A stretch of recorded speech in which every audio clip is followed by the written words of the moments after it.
Hello and welcome. Good evening. You're watching Super 6 here on India Today. I'm Akshita Nandagopal, getting you all the top stories that we're tracking this hour. And as always, we'll be focusing on the big headlines emerging from the southern states. Let's begin with a glimpse of what to expect on the show today. We'll be focusing on the Karnataka Socio-Economic Survey and the fact that Narayana Murthy and his wife Sudha Murthy have rejected the survey. During, in fact, the inspection that happens in every house, they've made it very clear that they don't want to be a part of the survey. And in the message that's written, they've said this is only for the backward community. Since we don't belong to that community, we don't want to be a part of the exercise. But the question also that's raised is, what's the point of a socio-economic survey if it's optional and if people can choose to boycott the exercise? We're going to be talking about the big fallout of the decision made by the Murthys. But also coming up on the show at 6:30 this evening, we're going to be getting you a horrifying story from Bengaluru of a doctor couple and the husband murdering his wife using anesthesia, a murder that we're referring to as one with clinical precision for that exact reason. I'll be getting you the details of that story and much, much more. I'm Akshita Nandagopal. Here are the headlines first. Hours after the US President claimed that Prime Minister Modi assured him that he won't buy oil from Russia anymore, MEA denies any phone call between Modi and Trump on the issue of Russian oil. MEA asserts that India's consistent priority is to safeguard the interests of the Indian consumer. Mega shake-up in Gujarat. All 16 Gujarat ministers resign. New cabinet to take oath tomorrow at 11:30 in Gandhinagar. Home Minister Amit Shah, BJP President JP Nadda to attend the oath ceremony. BJP versus Congress in Karnataka over RSS peaks. Karnataka minister pens new letter to Chief Minister Sabarimala, urging strict action against government employees participating in RSS events. He cites civil services rules, requests a circular warning of disciplinary action. Infosys founder Narayana Murthy and his wife Rajya Sabha MP Sudha Murthy have opted out of the Karnataka Caste survey. The duo said that they do not belong to any backward community, hence would not take part in a government exercise meant for such groups. The alleged kidney racket across Tamil Nadu has taken centre stage in the Tamil Nadu Assembly, with opposition leaders wearing black armbands in protest. The demonstration followed reports that certain hospitals were involved in an illegal kidney trade. With the Lankan Prime Minister's visit to India, Tamil Nadu Chief Minister M.K. Stalin has written to Prime Minister Modi over Kachativu. Stalin has said that Tamil fishermen face repeated harassment by the Lankan Navy. He's urged Prime Minister Modi to discuss the retrieval of Kachativu. Over 250 Naxalites surrender in 2 days after 61 Naxals surrendered in Maharashtra's Gadchiroli. Over 160 have surrendered in Chhattisgarh. Home Minister Amit Shah lauds India's fight against Red Terror. Chief Minister Yogi Adityanath accuses Congress and RJD of creating distractions to block Bihar's development in the upcoming polls. He said while Bihar's youth focuses on progress, Mahagathbandhan is stirring a development versus burqa debate.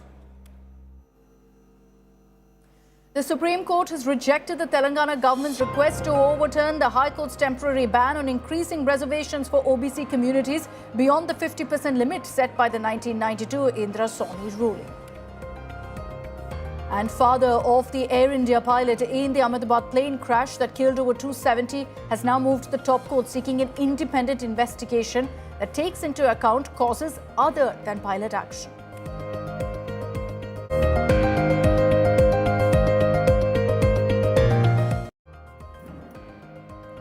All right, in a dramatic twist, and that's our top focus here on Super 6, a dramatic twist in Karnataka's caste survey. One of the country's most respected couples and influential ones, Narayana Murthy and MP Sudha Murthy, they've refused to participate in the survey.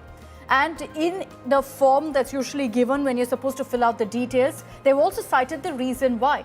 They've essentially said that because they don't belong to the backward community, this is not a survey that they will be taking part in. The move has triggered a debate also on whether for a movement of social justice, whether it's a socio-economic survey, everyone should be pitching in, irrespective of which caste they belong to ensure you get an appropriate picture of what's the situation in Karnataka. But remember that it is very much optional. And that's why the Murthys have had that opportunity and option to actually say that we don't want to be a part of this survey. But there are also questions being asked about whether this is a futile exercise then if it's made optional.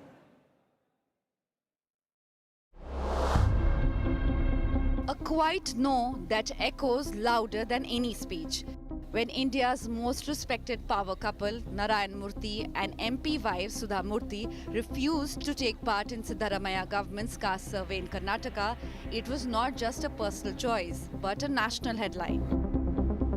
In a stunning move that has stirred up both controversy and conversation, Infosys founder Narayana Murthy and Rajya Sabha MP Sudha Murthy declined to participate in Karnataka's Socio-Economic and Educational Survey, calling it useless. When enumerators came for the survey, Sudha Murthy wrote on the form that they do not belong to any backward community and the survey has no relevance and use for the government. But this decision did not sit well with the Sabarimala government.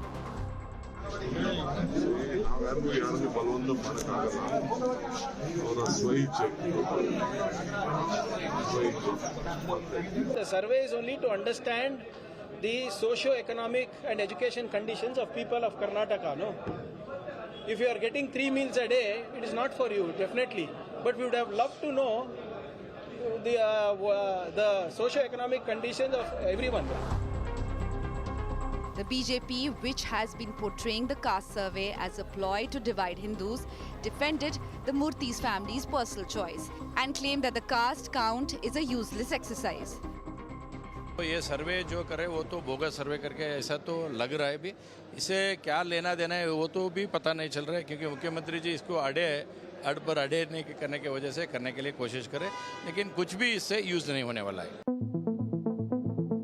Former Infosys CEO Mohandas Pai too slammed the caste survey and said that in Karnataka, ministers are more bothered about caste surveys, appeasement and not growth.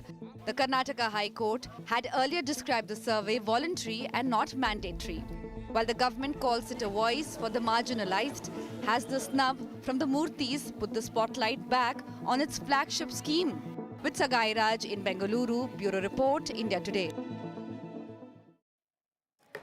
Okay, let's open this up. Joining us here on Super 6 is Bhaskar Rao, spokesperson of the Karnataka BJP. He's also served as the Commissioner of Police in Bengaluru. We also have Shatabi Shivanna, Deputy Spokesperson of the Karnataka Congress. Namaskara. Thank you both very much for your time. Shivanna, I'd like to begin with you. What do you make of the fact that the Murthys have said that, look, we don't want to be a part of the survey? Of course, the court had made it clear that the survey and being a part of it is optional. But the question that then comes up is whether we're seeing a futile exercise here. If people can opt out, how are we ever going to get the real numbers of what Karnataka's socio-economic status currently is? No, absolutely. Thank you for clarifying that this is not a caste census. It is a socio-economic and educational survey. Unfortunately, there has been a deliberate misinterpretation by certain voices that has created this sort of confusion amongst the public at large. Now, as far as Srimati Sudha Murthy is concerned, with due respect, her understanding is totally misconceived and fundamentally incorrect. This is a survey being carried out by the Backward Classes Commission, not a survey of the backward classes. There's a fundamental and critical difference. It is a survey of the entire population intended to measure relative backwardnesses of all communities. Frankly, I didn't expect such a misunderstanding from someone of her stature. Perhaps we have to simplify the explanation like Srimati Sudha Murthy's books so that everyone can understand. This is a survey of backwardness, not of backward castes. There can be economically or educationally backward sections even among the most forward communities. A poor economically poor Brahmin struggling for and making ends meet is also a part of this survey as much as anybody else. So we must stop viewing this in a caste lens or a community lens. This is about data, it is about dignity and development. But it's also about social justice. It's also about social justice. And to answer your other question, why are we doing this and what is the authenticity? See, it is a mandate by law. The Backward Classes Commission Act is there. Indira Sahni's judgment is there. It is a mandate and an affirmative direction to all states to conduct a survey. Now, if you're opposing the survey, you're opposing data. If you're opposing data, you're opposing social justice. I don't understand how someone of Srimati Sudhamurthy's stature can make such a glaring mistake in basic understanding and basic fundamentals of law. Mr. Bhaskar Rao, your opening comment on what we're seeing right now. The Congress is saying there's a difference between a caste survey and a socio-economic survey. Before that, I only want to say that this government is busy in ridiculing industrialists and people who have contributed to the state. That is number one. And making fun of Sudha Murthy or Kiran Mazumdar, etc. First of all, this survey does not inspire confidence. It is a politically motivated survey to garner some numbers and some figures, number one. Number two, the survey itself, the enumerators are not qualified. They ask you about 60 to 65 questions, which are absolutely irrelevant. Then they ask so many personal questions. And most important is that we are not confident about how this data is going to be used. Just only your phone number in the public domain can create so much of disturbance for you. You can imagine all the kinds of personal questions these people ask over there. Why should I share all these things? And all this information is going to some private servers. We are not confident about what information we are giving is. And thirdly, as what Sudha Murthy, the Murthy couple have mentioned, that this survey which you are trying to do is meant for the welfare of the backward classes. No, what do you mean by meant? What do you mean, Mr. Bhaskar Rao, when you say that this survey is meant for the backward classes? What I mean is that by finding out information about me, I am not relevant anymore. Nothing is going to happen to me. No benefit is going to come. To tell you frankly, the Akhil Karnataka Brahmana Mahasabha also has given a call to all its 78,000 members not to participate in the survey because this survey is irrelevant to us. It is meant only for mathematics of the caste, which Mr. Siddaramaiah is very, very fond of doing, and pitting one caste against the other and collecting information here and there, propping up one against the other. There is no ethics involved in this survey. Enumerators are not fully qualified.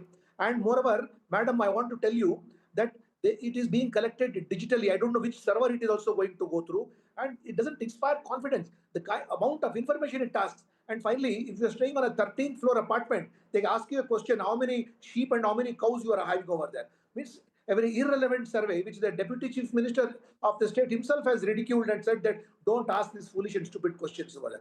So there has been very poor preparation and poor administration of the survey. No, operators are not qualified and the data security. So has this survey, and Shivanna, the question that comes up here is, look, you may question what Sudha Murthy has to say. You may question why Sudha Murthy doesn't want to be a part of the survey. It's her choice. It's an option she's been given, considering that this is not a mandatory exercise. Considering this isn't a mandatory exercise. But that's why I ask about whether this is a futile exercise. How will you actually know the data if people have that option of backing out? Shivanna. Absolutely. At no point in time are we holding anyone by their neck and saying you must participate. The Honorable High Court of Karnataka has made it expressly clear that the participation must be voluntary. So that holds good for Sudha Murthy too? No. The problem, it applies to Sudha Murthy. We don't have any qualms of whether she is participating or not participating. But the reasoning that she has given, she says, I am a person who does not belong to the backward community. This survey does not apply to me. No, madam. That is the fundamental error that you are making. The Backward Classes Commission is conducting this survey, not just of the backward classes. They conduct this survey of the entire population to ensure or ascertain who amongst all communities remain backward. Okay, so to that, the BJP has said, what difference does it make that this is a survey that's being used as a political tool, and at the end of the day, only the backward classes will benefit, is the BJP's argument? Yes, of course, the backward classes only will benefit. We are not intending now which state government. So that's what Sudha Murthy has said in her reason. One second. Which state government or any nation, we conduct and gather data to ensure that the backward is uplifted and they come to the mainstream. We don't want to benefit the persons who are already forward. No, so that's what she has said. I'll give you this logic. No. She's talking about community. She's talking about caste, not about class. That is the fundamental difference. Now, basic example, for most forward community is Brahmins. Can there or can there not be a socially, educationally, economically backward person belonging to the Brahmin community? Now, what Sudha Murthy is essentially saying is, because I belong to a forward Brahmin community, I won't participate in the survey. What kind of absolute basic misconception is this? This is the problem we have with her. Whether she wants to participate or not, that is left to her. That is absolutely left to her. You Okay. can take part if you wish. Bhaskar You Rao, should not take Bhaskar part Rao, if you yeah, don't. let's give the BJP a chance to respond. Bhaskar Rao. What is the purpose of participating? Please ask Mr. Shivanna. Why should others participate? Shivanna, do you want to answer that? Why should I participate? And when I'm not going to be benefited, and you already come to a conclusion what needs to be done over there, why should I participate? And you are not giving me sufficient confidence about the secrecy. Okay, let's show of data. Shivanna as well. Yeah, Shivanna, do you want to respond to that Yes, particular yes. question? But you don't The inspire simple confidence. reason why we are conducting this survey is to simply understand, in a society, how the society is doing, whether it is doing well, whether it's not doing well, who is doing well, who has been left behind, and whoever is left behind, what can the government do to uplift them. This is the most simplest terms that I can explain it in. If people are opposing this survey, they're opposing the constitution. If they're opposing this constitution, they're opposing social justice. People sitting like Bhaskar Rao in high and mighty AC chambers won't understand the reality of the backward classes, won't understand the reality of backward communities. Is it not the state government's duty to uplift them? How That long is you are going to precisely why keep we're doing the survey, sir. Now, Sir, Indra how long you Sahni's are going to judgment keep is the clear. backward class Sir, please In any understand case, Bhaskar Rao, basic common Shivanna, law. gathering- Understand Shivanna, just basic hold on. common I've law. given you a chance to respond to that particular question. Mr. Bhaskar Rao, complete your point. In any case, by gathering the information, they are not going to do anything for the Brahmin over there. So why are you so much interested in my well-being or a poor? You are not going to do anything for a poor Brahmin also. So why do you want it for them? And she is very much right. And Sudha Murthy and Narayana Murthy have taken a decision. It's a decision that they have carefully thought about and taken, not a whimsical decision. They have not taken a political decision. As a common man, I'm telling you, your data, the data that you are going to collect about me, where is it going? Who is storing the data? What is the guarantee you are not going to sell away all my data over there? You don't inspire confidence at all. And you want me to participate in a survey that is optional. Even the Honorable High Court is not convinced. Instead of short of cancelling the survey, they have said, okay, make it optional. So if an optional survey, what kind of truth is going to come out? And Akshita, this is the fourth survey they are doing, not the first survey. No. Survey after survey, they are rejecting it because Fair they are not enough. having the numbers. Fair enough. That's a point also, Shivanna, that's constantly coming up, that we've seen previously surveys conducted with serious, issues, with loopholes that have emerged. What's the guarantee that this time around it's going to be foolproof? You're saying it's optional, but in the previous answer when we were talking, you went on to go ahead and shame all those who don't want to be a part of the survey. No, I'm not trying to shame anybody who doesn't want to be a part of the survey. I'm saying simply this.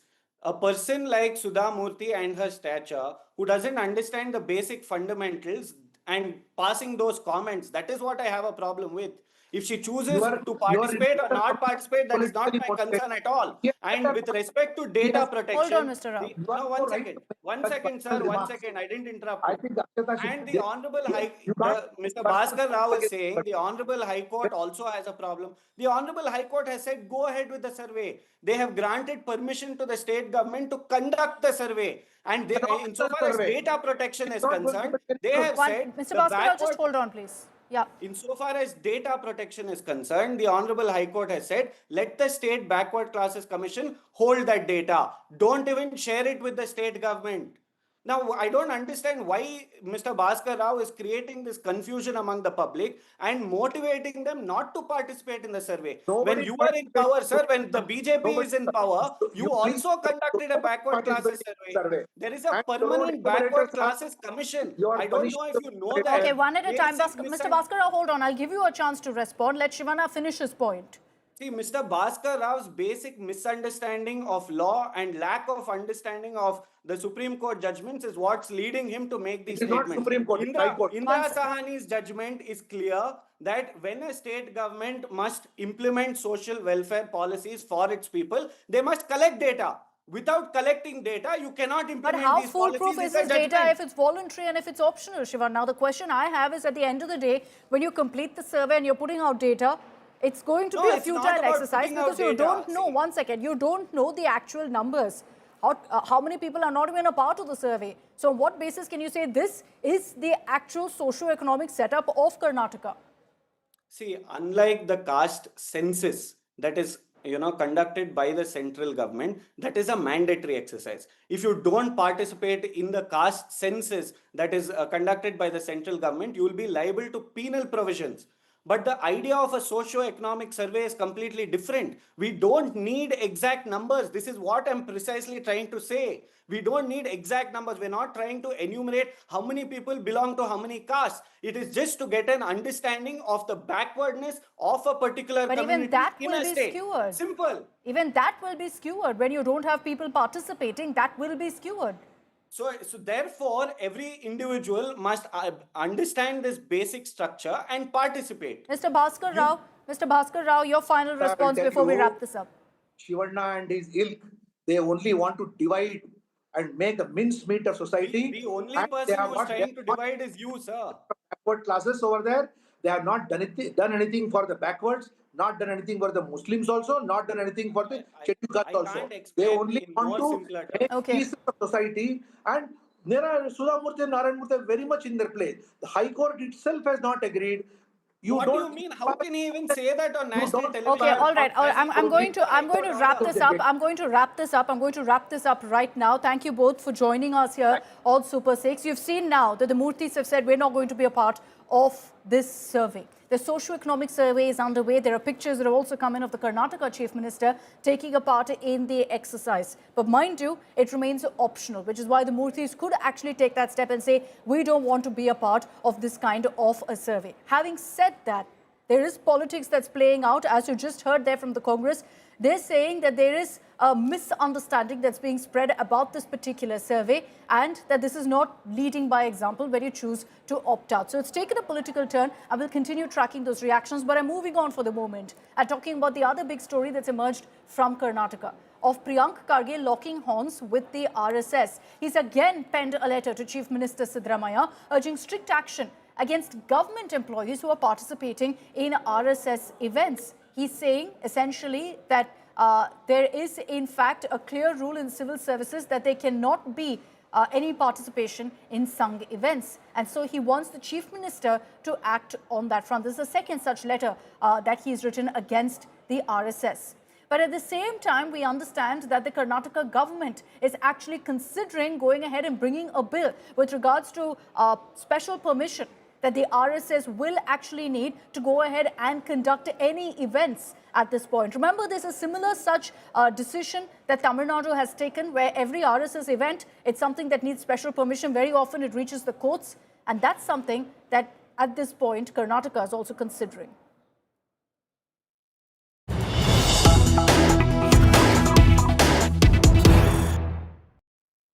Let's get you an exclusive reaction of Karnataka Minister Priyank Kharge, who is in the eye, of course, of this RSS showdown. He's made it very clear that he's written to the Chief Minister to follow the current rules when he's asking for government employees not to be allowed to be a part of RSS events. Listen in to what Priyank Kharge said. Sir, today you have written a letter to requesting Chief Minister not to allow government officials to participate in RSS programs. And subsequently, there was a discussion inside cabinet, sir. What is the decision? No, see, I'm not asking to make any new rules. There are already service conduct rules of the government of Karnataka. I'm just asking them to follow it. The officers seem to have forgotten their duty towards the government, their duty towards the people, and they seem to be behaving like free radicals. And they need to be reined in as per the laws that rules that they have signed up for. If they are interested, let them seek voluntary resignation and do what they want. जो code of conduct रहता है उस वक्त any political party में government employ भाग लेने का मना है, लेकिन एनी एनजीओ में गवर्नमेंट एम्प्लॉय को भाग लेने के लिए 100% उसको अधिकार है. वो अधिकार ये लोग छीन नहीं सकते. प्रियंका खरगे जी, एक बार सोच लीजिए, आपके पिताजी जब गृह मंत्री थे कर्नाटक में, तभी आरएसएस का एक बड़ा फंक्शन बेंगलुरु में हो रहा था. उन्होंने जाके उधर शाकलिनी ये बात की है, अच्छा कर रहे हैं आरएसएस, बहुत अच्छा इंस्टीट्यूशन है करके ऐसे बताने के बाद भी आप अभी अननेसेसरी जो भी करने के लिए कोशिश करें वो पूरा गलत है। एक बार सोच लीजिए और एक बार एक दिन संघ का शाखा में आ जाइए, तब आप पता चलेगा संघ क्या है करके। And let's get you all the other reactions that have come in, including from the government on what they propose to do on these demands for a ban on RSS events. ಆ ರೀತಿ ಏನು ಬಂದಿಲ್ಲ. Additional ಅಜೆಂಡಾದಲ್ಲಿ ಏನಾದರೂ ಬಂದರೆ ಚರ್ಚೆ ಮಾಡ್ತೀವಿ. But ಅಜೆಂಡಾದಲ್ಲಿ ಈಗ ಕೊಟ್ಟಿರುವ ಅಜೆಂಡಾದಲ್ಲಿ ಆ ಸಬ್ಜೆಕ್ಟ್ ಬಂದಿಲ್ಲ. ಯೂಶುವಲಿ ಅಡಿಷನಲ್ ಅಜೆಂಡಾಗಳು ಇರುತ್ತೆ, ಅದರಲ್ಲಿ ಏನಾದರೂ ಬಂದರೆ ಚರ್ಚೆ ಮಾಡಿ ಒಂದು ತೀರ್ಮಾನಕ್ಕೆ ಬರ್ತೀವಿ. ಅಲ್ಲ, ಇಂಟರ್ನಲ್ ಇದು ಅಪ್ರೂವಲ್ಸು, ಡಿಸಪ್ರೂವಲ್ಸು, ರೆಕಮೆಂಡೇಷನ್ಸು ಎಲ್ಲ ಇಂಟರ್ನಲ್ ಇದೆ ಅಲ್ಲ. ಕ್ಯಾಬಿನೆಟ್ಗೆ ಹೋಗಬೇಕಾದ್ರೆ ಸಂಬಂಧಪಟ್ಟ ಇಲಾಖೆಗಳ ಒಪಿನಿಯನ್ ಎಲ್ಲ ತೊಗೊಂಡೇ ಹೋಗ್ತಾರೆ. प्रियंका खरगे का मानसिक संतुलित वो तो बिगड़ गया है. His only credibility is he is a son of Mallikarjun Kharge. उसके ही जिला में भाग्यवती सुसाइड किया. क्यों किया? करंट बिल पे करने के लिए पैसा नहीं था, अरेंजमेंट हो रही थी, इसके लिए वो सुसाइड किया. प्रियंका खरगे उसके बारे में सोचना चाहिए. Nehru ji tried, Indira Gandhi ji tried. If they cannot do anything for RSS, then how you can do? You are a joker. There's nothing of specific for this organization or that organization. The government has decided how the public properties can be maintained and how they can be used by others.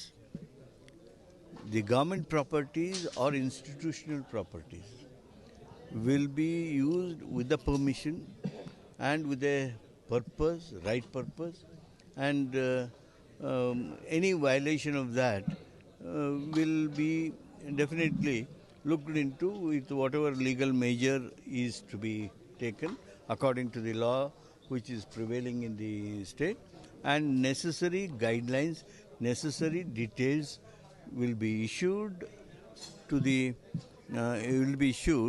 in form of GO in due course.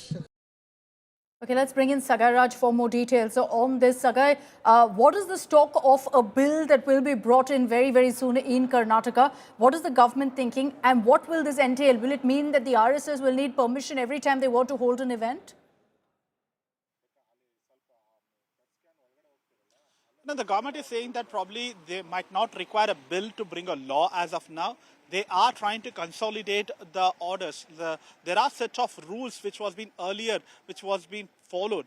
For an example, anybody whoever wants to organize any kind of event at government premises, they have to take prior permission. Now, which has been flouted, many of them are not following. And there are also rules stating that government officials who is working for government office should not participate in any kind of political events. So these are the rules which has already been practiced, and these are service conduct rules and the government establishment rules. So they are going to consolidate all those rules and bring out a new government order, where this time they will ensure that they follow it, all these rules, and ensure that nobody violates it. And even if somebody violates this, there will be stringent action taken against them. So as of now, the government will pass a GO, that is a government order on the same, where the set of rules will be issued, and it will be at the same act which has already been followed in the Karnataka government. If at all, if they feel that it is not effective and it is not going to work, that's when probably they might come up with a bill. As of now, bringing a bill and bringing a new law is ruled out. Okay, thanks very much, Sagai, for joining us with those details. Let's tell you now about a horrifying murder that's come to light in Bengaluru. A well-known doctor has been accused of using his medical expertise not to save a life, but to take one. He's actually allegedly murdered his wife using anesthesia. He was a surgeon and had easy access to it, and he staged it to make it look like a natural death. This was a killing that took place 6 months ago, and now it's emerged that it was a murder.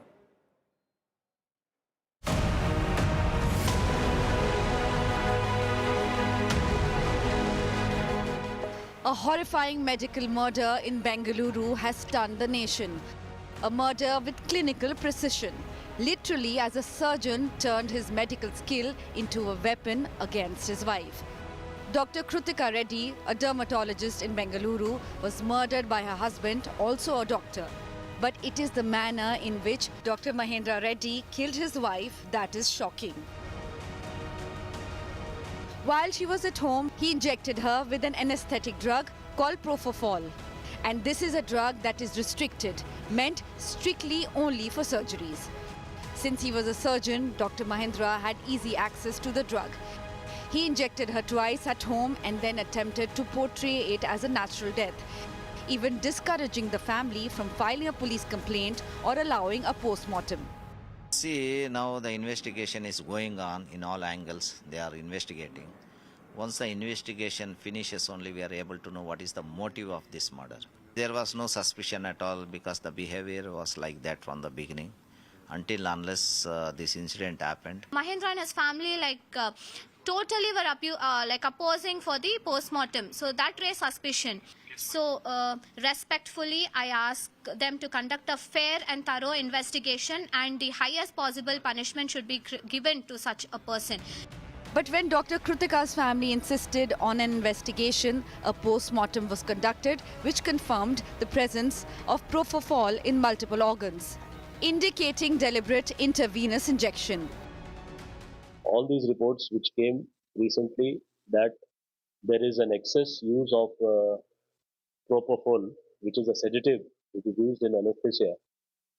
After that, the person has died. Subsequently, based on the complaint of the father of the deceased, a case of murder has been taken up, and the prime accused as of now has been secured from Udupi. Detailed investigation will be now taken up. The very hands meant to heal is committing murder. This monster doctor has now been arrested for murder and for breaking the sacred doctor's oath to do no harm. With Sagai Raj in Bengaluru, Bureau Report, India Today. All right, moving on. Let's talk about the investment showdown that's playing out between the states. Great to see, by the way, because this is the kind of politics that ensures growth, that ensures development for every state. Between Andhra Pradesh and Karnataka particularly, there's been a war of words. Remember, Andhra Pradesh bagged that mega $10 billion Google investment for an AI hub in Vizag. And Andhra Minister Nara Lokesh took a rather spicy jibe at neighbours Karnataka. What I'm referring to is the fact that Nara Lokesh took to social media to say Andhra's FDI is as spicy as its food and that its neighbours are now feeling the burn. This is exactly what he said. The message was very clear. Who was the target? Again, very clear.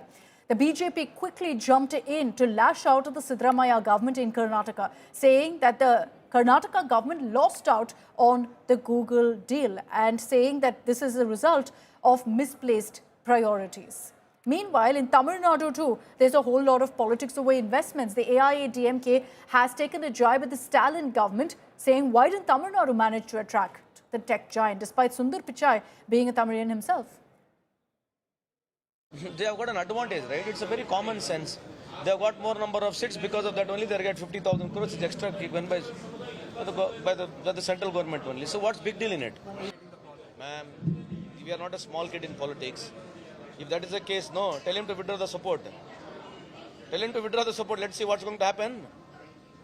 Tell him to withdraw the support. No, what's going to happen? They are in a part of a government. It's a very common thing. What's the big deal about it? If he was you, he would have got more money. If you were him, you would have got more money. So. Nara Lokesh attracting many industrialists to his state. Is he a responsible person? What happened to Karnataka? Why the industrialists are looking to other states? There is no infrastructure. There is no cleanliness. No one is caring for them. It is arrest, garbage city. Nara Lokesh is doing his duty. He's a minister and they are running the government. That's why they are fine with if anybody comes from any state, they'll accept and they'll welcome.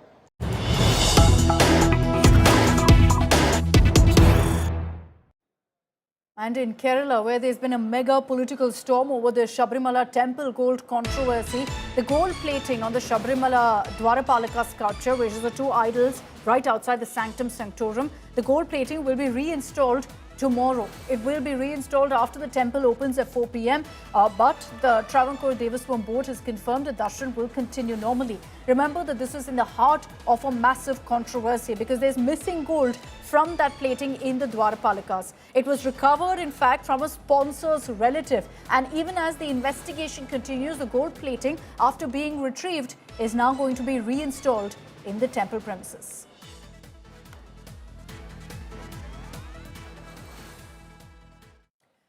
Moving on to a major legal setback for the Telangana government, the Supreme Court has delivered a major blow to the Revanth Reddy government by dismissing its plea seeking to actually increase backward classes reservation in the state to 42% in local body polls. This was a major promise by the Congress government. They haven't been able to fulfill it because of the court stopping it.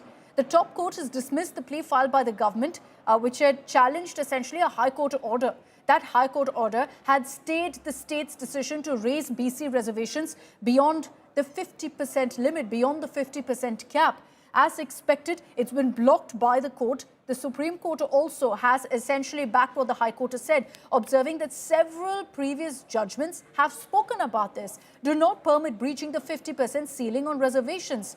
The court, however, clarified that this dismissal will not affect the proceedings in the High Court because the High Court hearing still continues in this matter. This is a big setback for Revanth Reddy because it's one of the biggest promises that he made to increase reservation. Not happening right now because of the legal challenges, which many would say was something that the government, the Congress, should have seen coming. Bandh for Justice, a statewide bandh in Telangana is a historical agitation.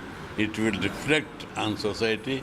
Injustice is done by the backward classes since from 76 years. They are not getting their due share in any field, in political, local bodies and political sector. So we are BC people are very against this stay and pressurizing to organize a statewide bandh.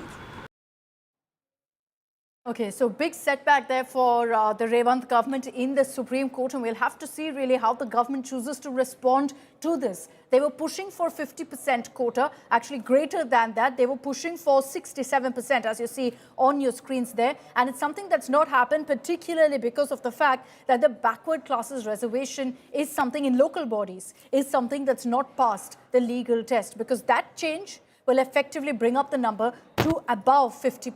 50% is the cap that's been set. It's repeatedly happened when you've gone to courts and the courts have struck it down. The only state to have successfully bypassed that is the state of Tamil Nadu. So far, Telangana is struggling now with every legal hurdle. The High Court first stated, and now the Supreme Court. Abdul Bashir is joining us with more details on this. Abdul, huge setback this for the Revanth government, considering that this was one of the biggest promises that they had made of increasing reservation. What is the government's game plan now?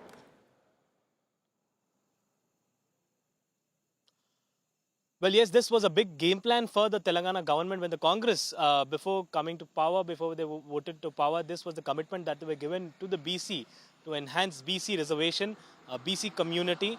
From 25% to 42% was the plan, was the commitment that was given. But now what we see is that this plan has been dropped. Firstly, by the Telangana High Court, where it had given a stay on to Geo number 9 before the local body polls. The local body polls are now at halt, where 4-week time has been given for the government to file its version and then a counter to the petitioner. The next 2 weeks time is given to the petitioner, following which the Telangana government has approached the Supreme Court. Now, the Supreme Court has also struck down this move, stating that the matter will be heard in the High Court and asked the state government to go to the High Court regarding the BC reservation. Okay. This 42% reservation was said to be a big move by the Telangana government, but now the government seems to have speaking about what would be the further course of action. Recently, after the Telangana High Court had issued an interim stay to this Geo number 9, the state cabinet, the minister, the chief minister, the PCC chief and the other ministers, concerned ministers sat down, spoke, had a discussion and then decided to go to the Supreme Court. But now after the Supreme Court setback, a further course of action of the Telangana government is yet to be So they're figuring out their strategy. But as Abdul Bashir pointed out, this is a hearing that continues in the Telangana High Court. So they'll be pinning their hopes on some ray of hope there. Thanks very much, Abdul Bashir, for getting us those details. In a moment of great pride for India, there's a possibility at a big one of the Commonwealth Games being hosted by India, the Commonwealth Games 2030. The final decision will be known by November. The proposal is to hold the event in Ahmedabad, which means that cities like Hyderabad, which also made an active pitch to host these events, have lost out. But why Ahmedabad and why not any other city? Ahmedabad has hosted the IPL final, the ICC Cricket World Cup in 2023, and I'm just naming a few. And so it seems every major international sporting event is headed only one way, towards Ahmedabad. And this is in no way meant to diminish Ahmedabad's importance. It's a historic, vibrant, beautiful city with growing infrastructure. Yet focusing and concentrating almost every marquee event to a single city raises serious concerns about regional equity. Cities like Delhi, Mumbai, Hyderabad, Bengaluru, and even emerging metros like Bhubaneswar and Bhopal have all demonstrated the capacity to host international events. Let's talk about the 2010 Commonwealth Games. Yes, there were controversies, but it transformed parts of Delhi's infrastructure, which is why it's important that you have these events in so many parts of the country. Bhubaneswar has become a model for sports development, having successfully hosted the Hockey World Cup twice in recent years. Why then are these cities not being considered? With India throwing its hat also in the ring to host the Olympics, the hope is that it isn't concentrated focus to just one city, but that even cities like Hyderabad, which are making a huge pitch to become a sporting event hub, also get a fair chance. And as I slip into a short break here on India Today, here's a look at Prime Minister Modi's visit to Andhra Pradesh, where he sent across a special message to Bihar as well. He visited the Sri Brahmaramba Mallikarjuna Swami temple in Sri Sailam earlier today. And Prime Minister Modi wore an Angavastram that was adorned with Madhubani art, a traditional painting style native to Bihar. He was also dressed in a panche.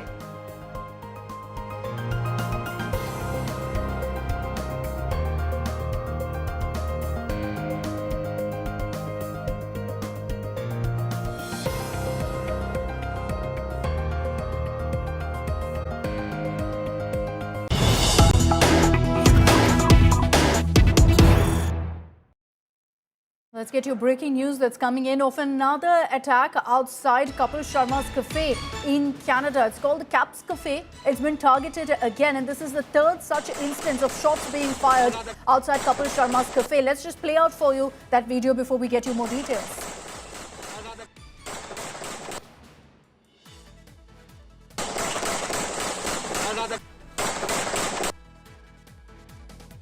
So you hear the shots there being fired. This is the video that's been recorded by the unknown gunman who fired at the cafe.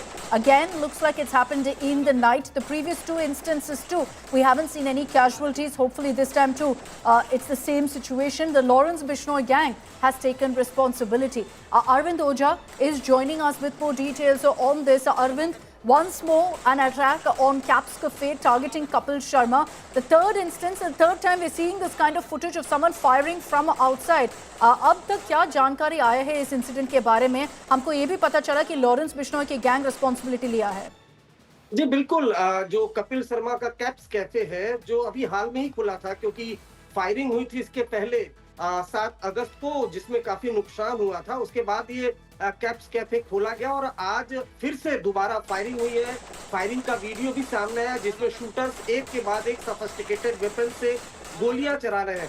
Firing की जिम्मेदारी Lawrence Bishnoi gang की तरफ से गोल्डी, ढिल्लो और कुलबीर सिंह, ये जो दो gangster हैं जो विदेश में बैठे हैं, इन्होंने सोशल मीडिया पोस्ट करके जिम्मेदारी ली है। साथ ही साथ ये कहा है कि बॉलीवुड के लोग भी हमारे धर्म के खिलाफ बोलते हैं, गोली कहीं भी चल सकती है। तो ये कोई पहली बार नहीं है। पहली बार फायरिंग 7 जुलाई 2025 को ही, उसके बाद 10 अगस्त को हुई, उसके बाद अब जाकर तीसरी बार ये फायरिंग हुई है। पहली बार 2 बार की जब फायरिंग हुई थी तो कपिल शर्मा की जो मुंबई में सिक्योरिटी थी वो रिव्यू की गई थी। 2 बार जो फायरिंग हुई थी उसमें एक बार फायरिंग लॉरेंस बिश्नोई की तरफ से करवाई गई थी। एक ऑडियो मैसेज भी आया था जिसमें सलमान खान का जिक्र किया गया था। कपिल शर्मा ने सलमान खान को अपने शो में बुलाया था, इस वजह से फायरिंग की बात सामने आई थी। और एक बार फिर ये तीसरी बार है जब कनाडा का में जो कपिल शर्मा का कैप्स कैफे है सभी इलाके में, वहां पर लॉरेंस बिश्नोई गैंग की तरफ से ताबड़तोड़ फायरिंग हुई है। अच्छा, इंटरेस्टिंग ये भी है कि अभी कुछ दिन पहले ही कनाडा की गवर्नमेंट ने बिश्नोई गैंग को टेररिस्ट गैंग घोषित किया है और उसके बाद से लगातार कनाडा में बिश्नोई गैंग जो एक के बाद एक इंसिडेंट कर रहा है। तो अभी जो लेटेस्ट अपडेट आया है कि कपिल शर्मा के कैप्स कैफे पर फायरिंग हुई है और जिम्मेदारी लॉरेंस बिश्नोई गैंग ने ली है। Okay, Arvind, thanks for those details. The question that will be asked, considering this is the third time it's happened, and third time outside the same cafe, on whether this is also an attention-seeking tactic by targeting high-profile individuals, by targeting celebrities constantly. This is the second time that the Lawrence Bishnoi gang has publicly taken responsibility as well, which is what leads to also many more questions on whether this is all to just seek attention to a cause that they're trying to put out. The information we have is that nobody's been harmed in this incident. The investigation is underway to identify the individuals seen in that footage firing at the Caps Cafe in Surrey of Canada.